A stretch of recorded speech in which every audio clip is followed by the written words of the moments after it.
Halo,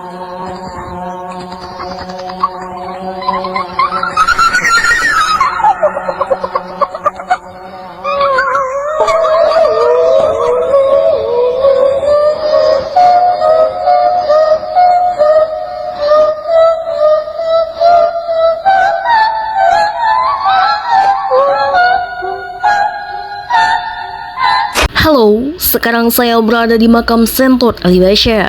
Untuk lebih banyak menguak fakta perjalanan dan sejarah, ikuti video ini. Bismillahirrahmanirrahim. Assalamualaikum warahmatullahi wabarakatuh. Jadi kami saat ini berada di makam Pangeran Sentot Ali Alibasha untuk melengkapi tugas penelitian kami dalam mata kuliah Sejarah Islam Klasik dan Pertengahan.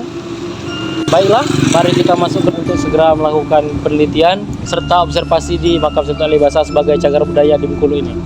Makam Sentot adalah salah satu tempat bersejarah di Indonesia yang letaknya jarang diketahui oleh mata dunia. Sebelum itu, mari mengupas tuntas beberapa tempat bersejarah lainnya dan misteri makam tersebut.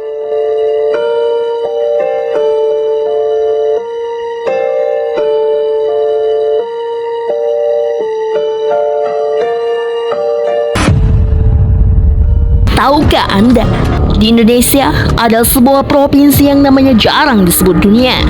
Jarang terdengar oleh dunia, bahkan dalam buku-buku sejarah di sekolah nyaris terlupakan. Namun, provinsi ini punya jejak sejarah yang besar. Bengkulu. Di sanalah seorang perempuan muda menjahit bendera merah putih pertama kali Fatmawati Soekarno Ibu Negara Indonesia pertama. Tidak hanya itu, di sanalah berdiri megah benteng Marlborough, salah satu benteng peninggalan Inggris terbesar di Asia. Di sanalah emas dari Monas berasal. Di sanalah Presiden Soekarno diasingkan. Di sanalah tumbuh bunga terbesar di dunia ditemukan pertama kali, yakni bunga Rafflesia. Dan salah satu makam di Ponegoro juga berasal dari Bengkulu. Siapa lagi kalau bukan Sentot Alibasha? Sentot Alibasha adalah putra dari Bupati Madiun. Ia telah bersama Pangeran Diponegoro sejak usia 7 tahun sebagai ipar. Sentot Alibasha adalah salah satu panglima perang Diponegoro. Namun sayangnya, ia mengkhianati Pangeran Diponegoro dengan menerima imbalan 5.000 gulden tiap bulan dan pasukan 500 personel dari Belanda. Sejak saat itu, ia pun ditugaskan untuk memadamkan perang Padri pada 1832 di Minangkabau.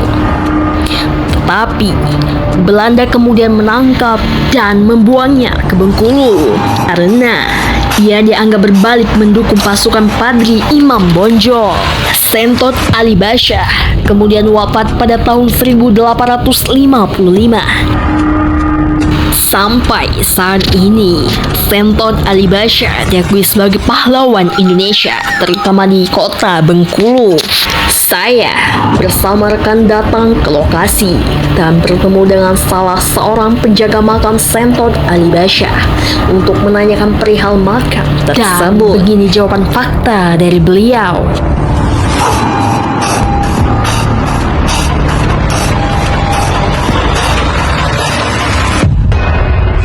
Awal mula makam Sentot ini berdiri kapan? Berdiri itu nggak tahu Bapak Ibu. Diasingkan oleh Belanda dulu. Pertama dulu di Sumatera Barat, di Minangkabau, diasingkan. Sekian tahun dipindahkan ke Bengkulu, diasingkan lagi di Bengkulu. Apa peran Sentot Alibasha ini di kota Bengkulu? Dikenal dengan apa? Kalau sejarah itu dia tuh pahlawan. Pahlawan? Ya, panglima. Tahun 17 bulan April, salah. 1455 dia wafat. Seperti informasi yang kita dapat dari Bapak Ujang selaku penjaga makam itu, ternyata benar Sentot Alibasha adalah panglima perang yang diasingkan ke Bengkulu karena memihak pasukan Padri.